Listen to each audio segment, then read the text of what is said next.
amigos de VHTV y de Cable Más, muchas gracias. Iniciamos nuestro primer programa, La Silla Eléctrica, haciendo análisis y periodismo de alto voltaje. Y muchísimas gracias a ustedes que nos siguen todos los jueves, siempre a las 8 de la noche. Y también agradecerle pues la confianza al dueño del canal, a don Jorge Tejeda, por establecer pues un contacto más importante ya con todos y cada uno de ustedes. La idea fundamental de este programa es hacer un periodismo de análisis, coberturando pues la coyuntura nacional, internacional y entrevistando ciertamente pues a los personajes que hacen del quehacer político y social pues prácticamente la razón de ser del gobierno nacional.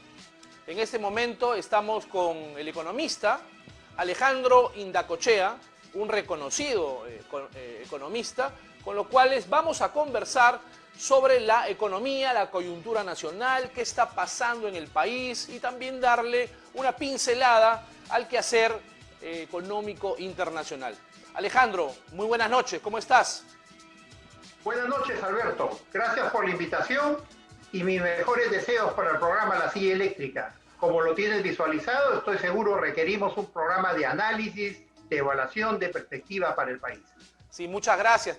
Contigo iniciamos pues nuestro primer programa, esperando pues que tengamos el éxito que realmente estamos esperando. Alejandro, una pincelada respecto al panorama internacional. ¿Qué cosa ha sucedido post pandemia? Sabemos que el COVID-19 ha sido la pandemia, digamos, históricamente la que ha afectado más a todas las naciones del planeta. ¿Qué está sucediendo o qué cosa va a suceder para los próximos años? Mira, esta pandemia tiene tres características. Primero, que fue sumamente rápida. Prácticamente nosotros lo vimos en semanas. Ajá. Por otro lado, ha afectado a todos, es amplia. Independiente que sea país desarrollado, país en desarrollo, gente con ingresos, sin ingresos, todos estamos afectados, impactados. Y la tercera característica es que no tenemos en claro cuándo vamos a salir. No está visualizado el panorama. Se señala una vacuna de acá a un año, 9 meses, pero hay una gran incertidumbre a futuro. Y esto ha afectado, digamos, a nivel mundial, a todos los países. En el caso concreto nuestro, yo te diría que esta es la crisis más grave de la historia del Perú. Más que la guerra con Chile, más que la guerra de la independencia. Ajá. Entonces, digamos que esto ha afectado pues a todos los sectores productivos nacionales e internacionales, inclusive pues a los países más desarrollados y con un mejor sistema de sanidad pública, ¿verdad? Prácticamente, mira, todos los países desarrollados o no han colapsado su sistema de salud. No se han dado abasto, ¿no? Sí. De cierta forma, la cuarentena lo que persigue, que ya no es cuarentena, sino setentena, lo que persigue, digamos, es acomodar la crisis, la pandemia, para que no colapsen los sistemas de salud. Ajá. Ahora, ¿qué significa esto en el campo económico, Alberto? Esto significa que este año debemos caer alrededor del 15 al 20%. En el PBI. Y la recuperación va a ser una recuperación lenta, paulatina, con nuevas reglas de juego, que se denomina nueva normalidad, pero más que nueva normalidad será una nueva normalidad porque las reglas de juego están cambiando. Sí. Y tendríamos que hablar alrededor más o menos, para mí, 5 años para recuperar donde estuvimos en el 2019. Es decir, los 20 años que pasaron y donde hubieron algunos logros económicos, Alejandro, se han perdido con esta pandemia en 2 meses y medio o 3 meses. Yo te diría que más que señalar que hemos perdido o hacer, digamos, mensajes políticos que el gobierno ha gastado los recursos de 20 años, te diría que merced al modelo económico que hoy en día el Congreso está pidiendo cambiarlo, merced a una política económica coherente, consistente, es que tenemos estos recursos después de 20 años, sí, que nos permite, digamos, afrontar esta situación tan difícil, tan complicada. Pero ahí tenemos que tener cuidado. El gobierno ha dado, si bien tenemos recursos, tenemos bajo nivel de deuda, tenemos un buen nivel de reservas, una solidez en el sistema financiero, los recursos del Estado no son permanentes, no son ilimitados. Y me preocupa que el mensaje que se haya dado es un mensaje que tenemos recursos para todo. Y en esta incertidumbre, eso implica un riesgo muy grande como país, ¿no? Sí, claro. Ahora el presidente ha dado otra vez otro mensaje público y ha hablado algo de la reactivación económica. ¿Cómo la ves tú? ¿Va a tener éxito o resultados pertinentes esta reactivación económica del gobierno? Mira, más que reactivación, yo creo que tenemos que hablar también de recuperación. Esta recuperación tiene que ser gradual, paulatina, con protocolos establecidos y poco a poco señalarlo para que no rebrote la pandemia. Porque el riesgo que podemos correr es que por ganar tiempo, por reactivar la economía, hay un rebrote de la pandemia y tengamos que entrar nuevamente en otra cuarentena. Entonces, esto los gobiernos, no solo Perú, lo están manejando con bastante cuidado, con mucha prudencia. Pero a donde va mi comentario es que la prioridad hoy día para mí debe ser salud y alimentación. Evidentemente todos piden recursos, todos quieren dinero del Estado, sí. Va a faltar dinero, pero tengo que preocuparme primero en la infraestructura de salud y por otro lado dar alimentación a ese sector de la población que hoy día no tiene nada, ¿no? Que en cierta forma es el que ha salido a las calles, ¿no? Cae Estados Unidos con la pandemia, cae Rusia, cae Gran Bretaña, cae Europa prácticamente toda, Japón, menos China. Pregunta de rigor, ¿esta afectación a los países más desarrollados va a nosotros, vuelvo a reiterarte, a afectarnos económicamente? Porque se habla que un resfrío de los Estados Unidos para nosotros es un cáncer. Mira, con el proceso de globalización hay una integración. Si bien el mundo ha cambiado, ya no es el resfrío de Estados Unidos, sino es el resfrío de China. Porque China es el agente económico más importante para nosotros. Sí. En este contexto mundial, ¿qué ha sucedido? China entró en desaceleración económica. Estados Unidos también con lo que viene sucediendo y lamentablemente con toda la convulsión social que se vive en más de 22 estados. Que ese es un mensaje de prudencia para nosotros. Tenemos que evitar eso.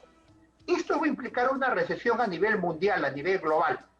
Y Europa ya lo tiene también en agenda, Merkel, para ver cómo van a afrontar esto los próximos años. Claro. Esta crisis se señala que es peor que la de los años 30. Sí. Entonces, por el mercado externo, no vamos a encontrar una mayor demanda. Ya se ve, ya lo tenemos esto visto, pongamos con el precio del petróleo, el cobre que continúa bajando. El cobre nos ha afectado, lamentablemente hemos perdido la época de oro de la bonanza de precios de la minería. Dejamos pasar Conga, dejamos pasar Tía María. Hoy en día la baja del precio del cobre implica que no va a haber canon y no va a haber regalías en el mismo monto que en años anteriores. Sí. Y las regiones necesitan dinero para poder continuar adelante. Yo creo que acá hay una lección aprendida como país. No debemos dejar pasar las oportunidades. ¿Qué va a pasar, Alejandro? ¿Qué va a pasar con los commodities o con los productos importantes de exportación peruano? Mira, ahí vamos separando.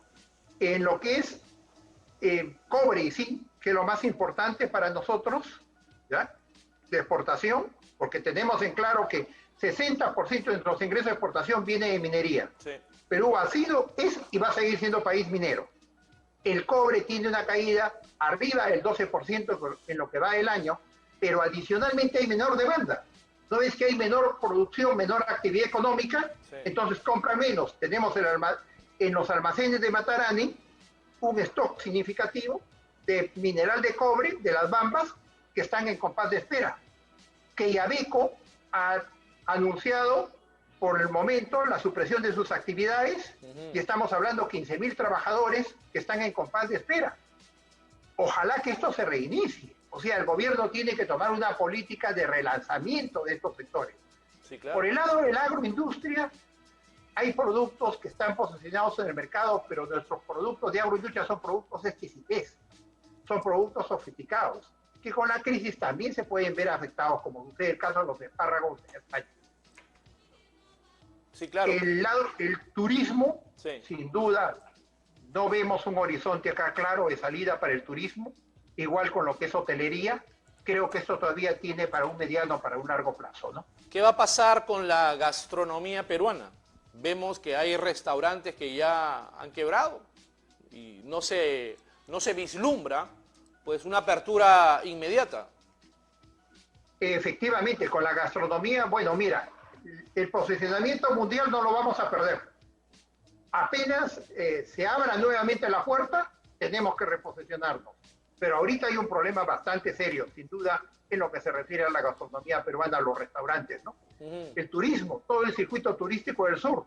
Cusco, estamos hablando del Colca, estamos hablando Paracas, ¿no? Tenemos una situación evidentemente complicada, ¿no? Donde tenemos que tener recursos para atender las necesidades prioritarias. Un punto, pongamos, que me preocupa a mí, es el reparto de las canastas alimentarias. Yo soy un convencido que la regionalización, como ha sido planteada, no ha dado resultados, ha sido un fracaso. Sí. Y lo vemos a nivel de presidentes corruptos, mal gasto, no tienen qué hacer, tienen los recursos y no los ejecutan. El seguir dando las canastas a nivel de las alcaldías, evidentemente no va a funcionar. Mi propuesta es que las canastas deberían ser repartidas por las Fuerzas Armadas durante el toque de queda. Ellos tienen la organización logística. Sí. Y no se hace compras minoritarias, sino se hace compras en economía de escala, en un tamaño adecuado con las comandancias del ejército. Sí. Y la gente se identifica con una bandera roja si realmente necesita ese apoyo alimentario. Tenemos que cambiar de esquema, ver esquemas diferentes. Se habla de austeridad en el gobierno, Alejandro, pero vemos que este gobierno es un estado coladera en lo que se refiere a la corrupción. Richard Swing, las compras escandalosas que se están haciendo, está involucrada la Policía Nacional, como que se ha desnudado, ¿no?, la corrupción en su más alto nivel a través de esta enfermedad o de esta pandemia. ¿Qué podemos hacer como Estado-Nación? ¿Qué puede hacer el gobierno, Alejandro, como para solucionar internamente este problema de larga data? Mira, la corrupción implica prostituir, malograr, echar a perder las cosas. Acá ha habido una cultura de tolerancia de la corrupción durante los últimos años y la dejamos pasar en alto. Sí. Entonces, acá hay una doble complicidad en la cual hemos caído, con las nuevas generaciones principalmente que perdieron la capacidad de sorprenderse con los hechos corruptos. Sí. Hoy en día tenemos que replantear esto. Felicito que en el programa ustedes vayan directamente al tema de la corrupción. Más aún, hoy día vemos que en plena emergencia nacional se desata la corrupción. Compras en las Fuerzas Armadas, compras en la policía, en el MINSA y denuncias. Desde acá yo haría una invocación. Sí. Las fuerzas, los actos de corrupción, pongamos en las Fuerzas Armadas o en las fuerzas policiales, simplemente se separan los mandos. No, deben perder su jubilación, su sueldo del Estado, porque los que están acusados de corrupción son retirados y siguen recibiendo los sueldos de general de las Fuerzas Armadas. Increíble. Y esto no es correcto. Así es. Tenemos que replantear el esquema. Tolerancia cero con la corrupción. Así y es. estamos realmente en una situación de conflicto, de emergencia nacional. Tiene que haber una pena mayor. Vamos a hablar de este tema, de la corrupción y otra cosa más con Alejandro Indacochea después de un mensaje comercial. Esto es La Silla Eléctrica, análisis de alto voltaje. Regresamos.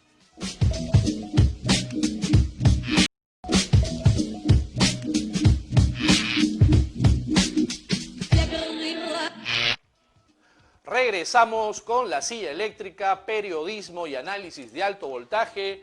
Estamos con Alejandro Indacochea, economista muy reconocido, amigo de esta casa, conversando sobre la coyuntura nacional. Alejandro, estábamos hablando del tema de la corrupción sistemática dentro del aparato estatal, dentro del gobierno.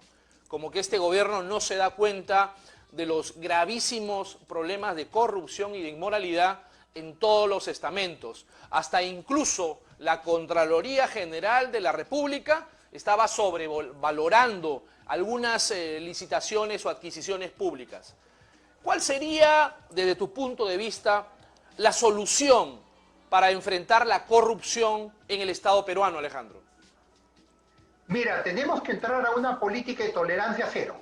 Ajá. Y la corrupción en una situación de pandemia, de emergencia nacional, incluso puede ser agravada y señalarse como una traición a la patria. Ajá. De acá De acá va mi pedido, estoy sumamente preocupado con la ley de transparencia, la información que debería dar el Congreso como funcionarios públicos, ellos bajo una aparente legalidad que son autónomos, no quieren darla a conocer.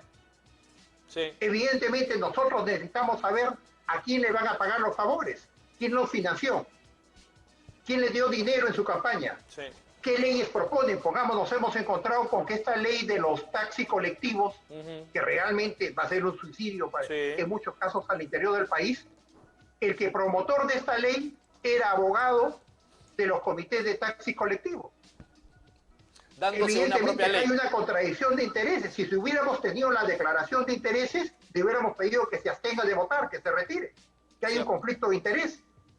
Entonces, acá realmente lo que veo es un Congreso de paso, aves de paso, cortoplacista, cada uno quiere tener protagonismo a como dé lugar, todos votan en la misma dirección con el populismo, porque es singular, no hay discusión, no hay comisiones previas, tiene 6 asesores y ninguno de los proyectos llega con un sustento técnico, con una evaluación económica, una evaluación social. Sí.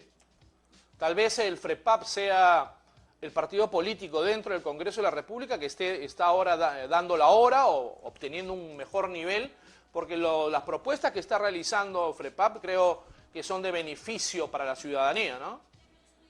Mira, paradójicamente, FREPAP ha resultado el grupo político, digamos, más coherente, más transparente en sus posiciones. Impresionante. Paradojas de la historia, porque en otro lado observamos una simbiosis, una mezcla. En la Comisión de Fiscalización ponen a un excontralor totalmente cuestionado. En otras palabras, ponen al mismo gato en el despensero. A mí lo que me preocupa seriamente es que este Congreso, prácticamente de paso, tremendamente populista, unido a la política de gasto que con buena intención el gobierno puede llevarla a cabo, nos conduzca a una situación bastante complicada en una época, digamos, como la actual, que estamos viviendo con la pandemia. Otra pregunta, Alejandro, tú eres economista muy reconocido en el ámbito político. Se han estado elevando los precios de algunos medicamentos, de algunos, digamos, productos de primera necesidad, del oxígeno. Se habla de un control de precios. ¿Tú estás de acuerdo con ello, que el Estado pueda controlar los precios para evitar la usura o para evitar la sinvergüencería de algunos productores o de algunos empresarios que están elevando los precios? Alberto, excelente tu pregunta. Mira, yo soy un convencido que el control y la regulación de precios, quienes la vivimos, es un fracaso. La teoría económica lo demuestra. Acá no está en discusión control o regulación de precios. Si nosotros esperamos en la situación de emergencia nacional que los precios se regulen, va a morir mucha gente.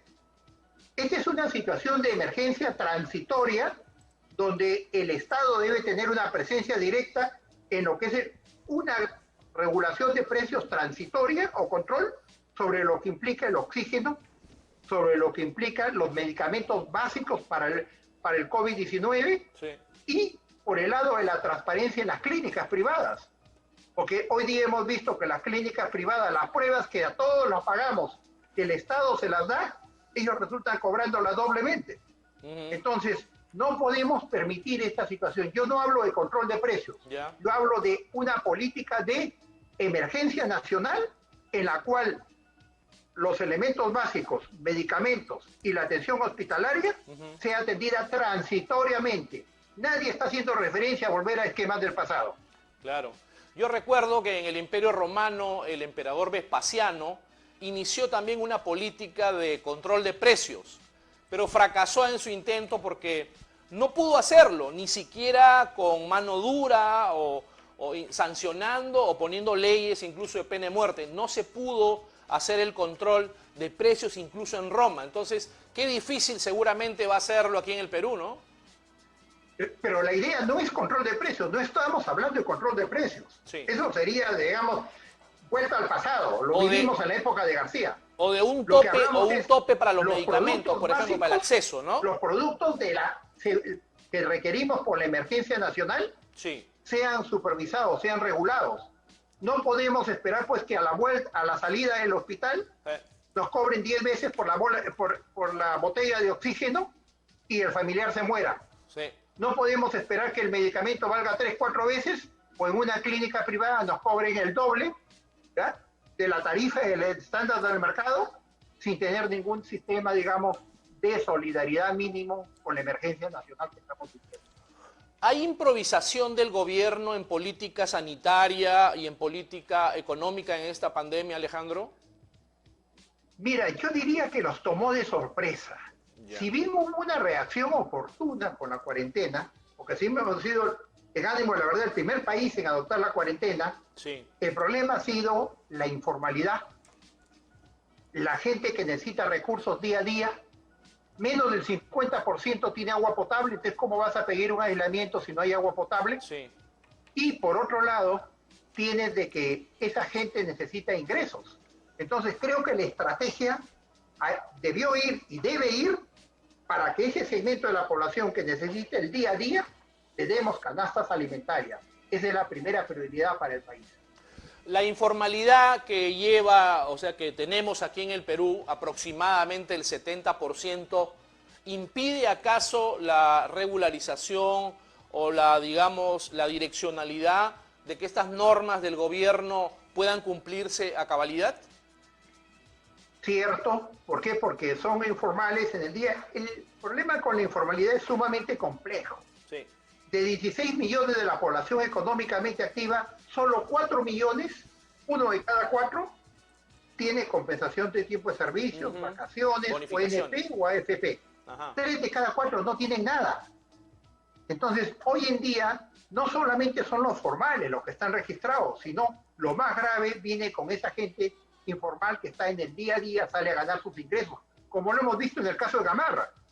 Gamarra es una fuente de contagio si se abre, pero por otro lado hay gente que necesita ganar el día a día. Sí. Entonces, ese es el gran dilema que tenemos en el país, por lo cual yo me convenzo nuevamente que tenemos que dar atención de emergencia, canastas alimentarias con artículos de limpieza, para subsistir en la crisis.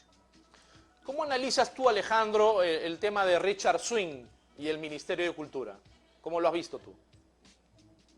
Mira, es delicado, se le ha dado una importancia más de la que debió tener. Sí. ¿Ya? Muestra que no tenemos otros temas más prioritarios en agenda, pero por otro lado es preocupante que quienes apoyaron en una campaña política tengan una cuenta corriente pendiente y se considere lo más natural que después en el gobierno cobran lo que ellos han invertido. El Estado no es un botín. Uno llega a la función política, Así es. uno llega a la política para servir a los demás. No llega uno con politiquería. Así es. No llega uno a servirse personalmente. Por eso es tan importante la declaración jurada de intereses que debe hacer el Congreso. Y desde acá va mi invocación. Pero es una barbaridad lo que ha dicho el presidente de la República, que se le da a este señor Richard Cisneros, alias Richard Swing, una especie de bonificación por haber contribuido con la campaña de PPK, que ya fue desmentida internamente. Entonces, como tú bien dices, el Estado no es un botín de compensación o de recompensa para nadie. Claro, y ese esquema es el que tiene que cambiar. El presidente lamentablemente se equivocó y la gran pregunta a mí que me surge es, la gran inquietud es, son 4 ministros de Cultura y los 4 ministros seguían pagando a Richard Swing. Claro. Entonces, esto lleva a un interrogante, ¿no? Esto es lo que no debe suceder en el país. Esto debe cambiar, tiene que ser diferente. O sea, ¿cuántos Richard Swing habrán más en el Estado pagándosele favores, ¿no? Económicos, contratos, adjudicaciones. Más aún, estoy viendo hoy día que quieren plantear una demanda, un conocido abogado quiere plantear una demanda para que las universidades cascarón, las universidades que tenían fachadas de engaño, tengan un periodo en el cual se les permita reintegrarse nuevamente. La pregunta que tendríamos que hacer es, ¿a quiénes financian ellos en el Congreso? Claro. Cuando a mí me preguntaron del impuesto al patrimonio, había algo muy sencillo. El impuesto al patrimonio no iba a funcionar en el país. No vale la pena discutirlo. ¿Por qué?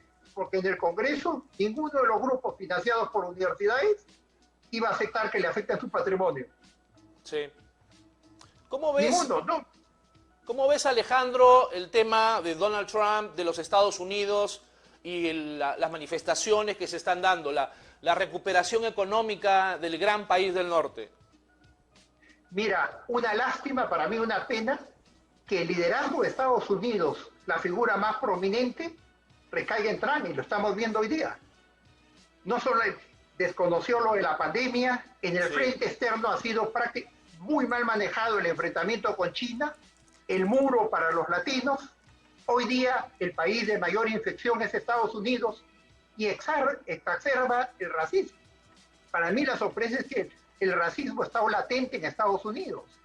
Entonces, esta situación, unido al COVID, es lo que ha desatado pues toda la convulsión social en más de 22 estados.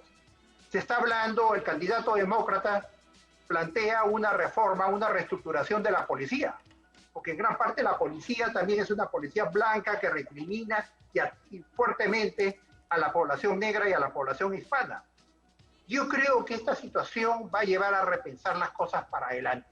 Y ojalá cuanto antes Trump deje de hablar, ¿no? Y haya una sucesión en el país por el bienestar mundial. El liderazgo mundial que debe tener Estados Unidos no se merece un Trump en la historia, ¿no? Es verdad, como decía el ex primer ministro Hurtado Miller, que Dios nos ayude. Muchas gracias, Alejandro Indacochea, gracias por la conexión vía Zoom con nuestro programa La Silla Eléctrica. Un gran abrazo para ti. Gracias, Alberto, y los mejores éxitos y felicitaciones nuevamente por el programa. Gusto estar con usted. Muchas gracias, Alejandro. Ya seguramente en una próxima oportunidad vamos a estar contigo para hacer más análisis político e internacional. Amigos, regresamos con La Silla Eléctrica después de un corte comercial.